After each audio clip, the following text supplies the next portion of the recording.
Yop, salut à tous les amis, c'est Lord MCOC, je suis content de vous retrouver pour une nouvelle vidéo sur MCOC. Donc ça va être la deuxième vidéo sur la semaine 1 de la SideQuest de ce mois de décembre. Voilà, donc j'avais fait une première vidéo qui n'était pas trop top en matière de gameplay, en matière d'explication, etc., etc. Donc c'est pour ça que j'en refais une avec l'équipe adéquate. Et je vais m'attarder un peu plus sur les bornes et je vais vous expliquer un peu plus en amont comment bien gérer les trucs. Donc on va commencer sur la première borne, donc, qui va être une borne où on va retrouver les personnages tech, donc ça peut être Vautour ou Iron Patriot. Donc ce qu'il faut savoir pour cette borne là en priorité, c'est que pour pouvoir faire plus de dégâts à l'adversaire, il va falloir le renverser uniquement avec une attaque chargée. Donc ça c'est la première chose à savoir. Ensuite vous allez avoir aussi la possibilité de cumuler des furies à la fin de chaque combo, en sachant qu'il ne faudra pas faire deux fois le même combo, sinon vous perdez vos furies. Donc si vous terminez par exemple votre combo, le premier combo avec une attaque rapide, il faudra terminer le second combo avec une attaque chargée, moyenne, pardon. Donc, et ainsi de suite. Donc vous continuez, vous commencez avec une rapide, vous enchaînez avec une moyenne et vous enchaînez après derrière le troisième combo avec une rapide, ainsi de suite. Ce qui va vous permettre d'accumuler un maximum de buffs de furie et donc du coup d'effectuer un maximum de dégâts à l'adversaire. Alors autre chose, vous allez le voir dans cette vidéo là, notamment avec Magamora, il faudra éviter de vous prendre des dégâts, donc de vous faire casser votre chaîne de combo, sinon vous prenez une dégène. Voilà, donc ça c'est les 3 points à savoir pour cette première borne. Donc ce que je vous conseille, c'est de prendre un très gros frappeur, en l'occurrence un cosmique de préférence. Voilà, donc Doom ça peut faire l'affaire aussi, mais ça vous permettra d'y arriver plus facilement. Donc voilà, comme vous voyez, j'ai commencé par une attaque faite combo avec une attaque rapide. J'ai enchaîné derrière avec une attaque moyenne sur le deuxième combo. Je l'ai fait tomber avec une attaque chargée pour pouvoir lui enlever son bouclier de protection. Et du coup derrière, voilà, là par exemple, je me suis pris des dégâts, c'est chose qu'il fallait pas faire. Ça m'a fait pop une dégène. Donc la dégène n'est pas dramatique en soi dans la mesure où je continue à taper et j'ai toujours ma chaîne de combo. Mais à partir du moment où je perds ma chaîne de combo et à partir du moment où je me refais attaquer derrière, le problème qui se passe, c'est que ça vous fait subir pas mal de dégâts. Là, j'ai failli mourir. Donc voilà, donc c'est les 3 points à savoir. Faire attention de ne pas faire casser sa chaîne de combo. Effectuer une attaque rapide pour pouvoir lever le bouclier de protection. Et puis bien faire la chaîne de combo justement en finissant bien les combos par une attaque rapide, le premier, le deuxième combo par une attaque moyenne, ainsi de suite. Donc, et prendre un gros perso. Pour la deuxième borne, donc c'est assez facile. Donc là, le truc à savoir en priorité, c'est surtout qu'il va avoir un bouclier de KO.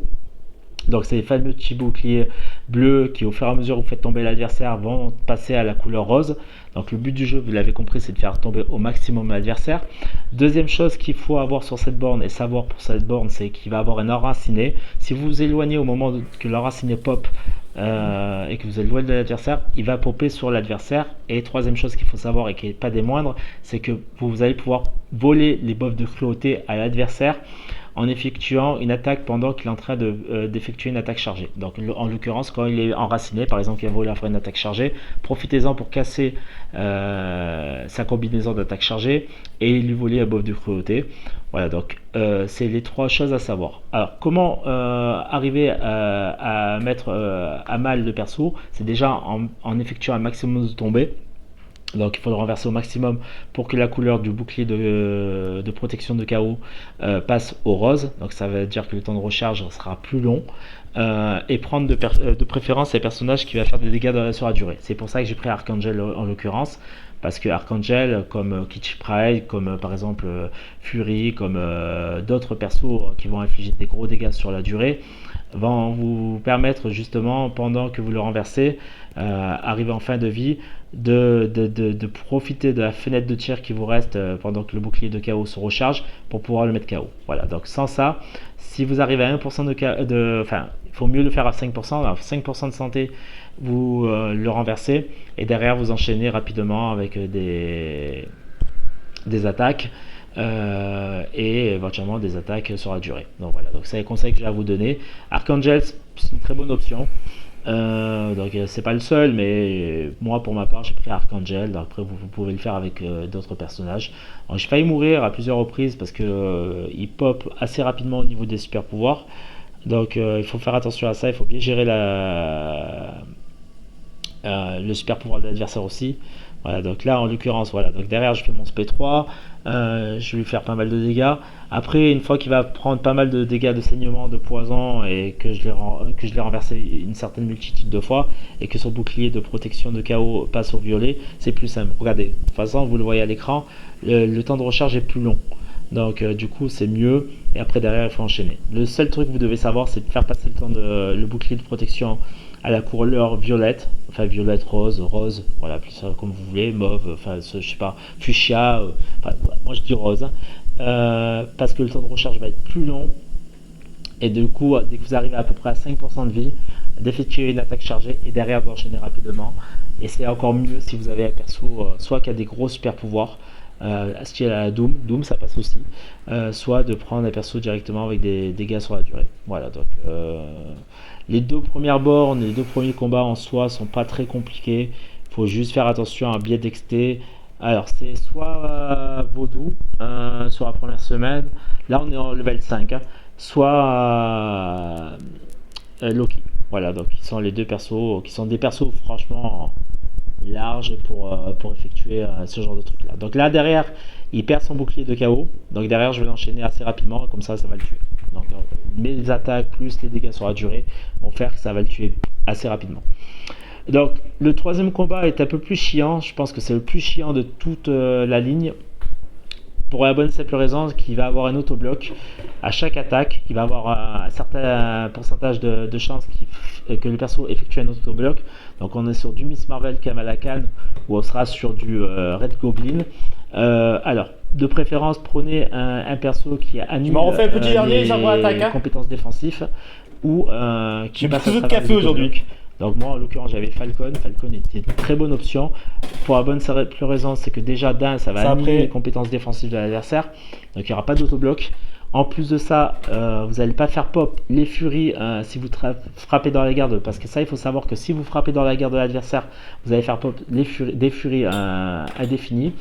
Et qui, arrivé à 6, vont lui faire pop un buff débloquable. Et du coup, si vous n'avez pas de perso qui gère les autoblocs et compagnie, ça peut devenir très rapidement compliqué.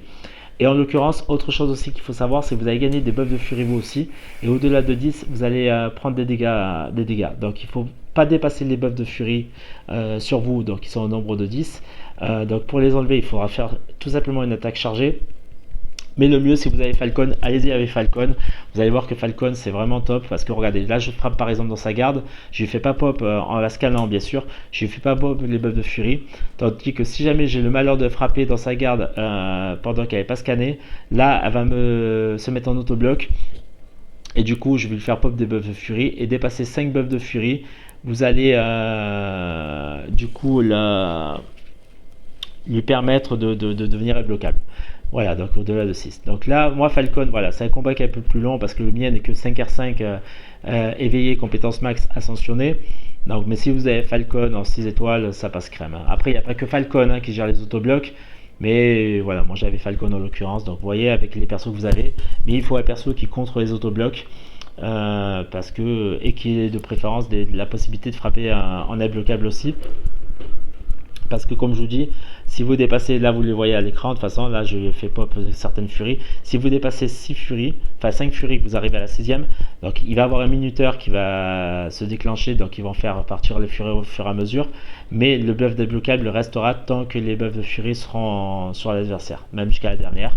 Tant qu'elle a une furie, le buff débloquable restera. Donc ça, il faut faire super attention à cela. C'est la seule chose à savoir. Et autre chose aussi à savoir, si vous n'avez pas par exemple Falcon, vous allez engendrer des furies vous aussi, qui vont augmenter vos dégâts, hein, mais au-delà de 10, vous allez vous prendre des dégâts. Donc il faudra pour cela, pour les enlever, faire une attaque chargée. Voilà, donc c'est la seule chose à savoir. Donc c'est un peu long. Il faut gérer le pouvoir aussi. Il faut faire attention de ne pas trop la faire pop au niveau du pouvoir. Moi je crois que j'ai dépassé le combo de 100 coups sur ce combat là, mais voilà, donc je voulais vous le montrer de manière plus efficace pour montrer un petit peu aussi que je suis capable de vous apporter du gameplay de qualité avec des explications de qualité, parce que j'ai eu quelques petits commentaires sur ma chaîne, notamment sur la première vidéo de cette side quest, donc de cette première semaine, en me disant comme quoi apparemment mon gameplay était affreux, patati patata. Donc attention, la critique elle est totalement viable sur la première vidéo. Je suis le premier à dire que j'ai fait de la merde. Mais après, je reste encore sur ce truc de dire que je vous propose des vidéos totalement nati, si je peux me permettre. Donc on utilise ce mot dans le jargon de la muscu. Mais en fait, c'est-à-dire que je ne vais pas vous proposer que de la qualité. Je vais vous proposer même à des moments donnés du plantage. Voilà, des merdes que je vais pouvoir faire potentiellement. Donc on va arriver sur la prochaine borne. Donc là vous allez avoir soit du Hotman, soit du Hello Jacket. Donc je vous conseille de prendre de la Elsa, donc un Virtuos qui va pouvoir du Kaïd, du Fury, enfin quelque chose qui va vous permettre en Virtuos déjà d'avoir le bonus de classe et qui va vous permettre de pouvoir passer outre les déviations et les défenses assez chiantes de ces défenseurs là. Parce que en fait, vous allez pouvoir lui faire pop un brise armure en faisant un blocage synchro. Donc ça, c'est la première chose. Donc ce qui va lui permettre de, entre guillemets, de bien le défoncer. À chaque fois qu'il va activer SP, il va activer un buff qui va lui permettre d'avoir une genre d'immunité à étourdissement. Et autre chose aussi, il ne faudra pas utiliser 2 fois de suite le même pouvoir, sinon vous prenez des dégâts. Donc vous avez par exemple petit 2 up à la manière de Mister Fantastic quand il vous fait pop ces fameux trucs, à chaque fois vous allez utiliser les pouvoirs. Donc il faudra alterner entre les SP, pas de reproduire 2 fois le même SP, sinon ça va être problématique. C'est la seule chose à savoir sur cette borne là. Moi j'ai pris Elsa, avec Elsa c'est bien passé, c'est passé crème. Voilà, donc en plus un réduit grâce à fracasser les compétences défensives de l'adversaire. Voilà, moi j'ai une Elsa 7 étoiles, elle me sert aussi à ça à certains moments donnés. Bon, j'ai pas fait le combat le plus propre du monde, mais ça vous permettra de vous faire un ordre d'idée. Donc si vous avez du Fury, du Kaïd, voilà, pourquoi pas de la Mantis aussi. Voilà, je vous conseille de prendre ces personnages là qui frappent assez fort ou des personnes qui frappent tout coup fort pour pouvoir justement passer à cette borne là. Alors, dernière borne avant le boss. Donc la seule chose que vous devez savoir, c'est qu'à chaque fois qu'il va avoir, donc il va avoir déjà comment on appelle ça, des prouesses qui vont pop sur l'adversaire à chaque fois qu'il va effectuer des super pouvoirs, et vous allez avoir aussi des défaillances. Donc défaillances qui vont pop arriver à un moment donné quand vous serez proche de l'adversaire sur vous. Mais si par contre vous êtes loin de l'adversaire, les défaillances vont pop sur l'adversaire. Donc moi ce que je vous conseille de faire, c'est d'attendre qu'elle fasse ses SP. Voilà, donc là elle va gagner ses prouesses. De lui faire pop le debuff de défaillance sur elle. Si en plus de ça elle est proche de refaire SP derrière. Parce que si jamais elle vous frappe pendant qu'il y a une défaillance et qu'elle ne vous touche pas, donc le temps qu'elle vous frappe, qu'elle fasse son spé et compagnie, ses prouesses vont partir. Ça c'est la première chose. Sinon, autre chose que vous pouvez faire aussi, c'est tout simplement vous éloigner d'XT, vous éloigner le temps que les prouesses partent. Parce que si elle vous frappe dans la garde avec ses prouesses, à un moment donné, je crois que je vais me prendre des coups dans la garde, vous allez voir que ça peut faire très mal, très rapidement. Voilà, donc c'est la seule chose à savoir. Vous éloignez pour pas vous prendre la défaillance. Lui faire pop à elle, comme ça vous permet de frapper tranquillement, ou lui faire pop son spé pendant qu'il y a la défaillance sur elle, afin qu'elle manque son spé et que ses prouesses partent plus rapidement. Voilà, donc elle gagne des prouesses à chaque fois qu'elle va balancer les spé. Donc c'est soit elle, soit Okai, soit si je dis pas de conneries, Gwenpool. Voilà, donc c'est assez simple, il n'y a rien de compliqué. Moi là j'étais avec Elsa aussi, c'est passé crème. Bon, 2-3 fois je me suis pris quelques coups, mais outre ça, voilà. Donc il faut juste faire attention de ne pas se prendre un spé avec des prouesses en plus lorsqu'elle va balancer le spé, parce que ça peut vous one shot. Alors le dernier, c'est le plus simple et à la fois le plus compliqué. Il faut juste bien faire attention à la mécanique de combat. Donc à chaque fois que vous allez attaquer, vous allez gagner des coups de fouet. Donc si jamais à la fin du timer des coups de fouet que vous allez gagner, vous ne les avez pas transférés en effectuant un SP, c'est vous qui prenez les dégâts de coups de fouet, donc ça peut vous one shot. Donc là en fait tout simplement c'est qu'il faut essayer de le frapper au maximum, accumuler un maximum de coups de fouet. Et quand vous avez la possibilité tout simplement de lui balancer SP, vous lui balancez SP, donc ça va lui faire transférer les coups de fouet sur lui. Le problème c'est que quand vous allez faire SP, vous allez faire une attaque chargée, vous allez le renverser, il va gagner donc un irrésistible. Donc pour enlever l'irrésistible, il va falloir jouer en contre-attaque. Pour pouvoir réinitialiser les coups de fouet, il va falloir l'attaquer dans la garde. Voilà, donc moi, Elsa, c'est parfait pour ça. Et après, bon, à la fin, une fois que vous avez transféré les coups de fouet, à la fin du timer des coups de fouet sur lui, ça va lui faire un max de dégâts, du coup ça va le one shot, ça va le tuer. Voilà, donc je suis passé par Paragon, donc du coup ça m'a permis de récupérer les règles sur tout le chemin de Paragon.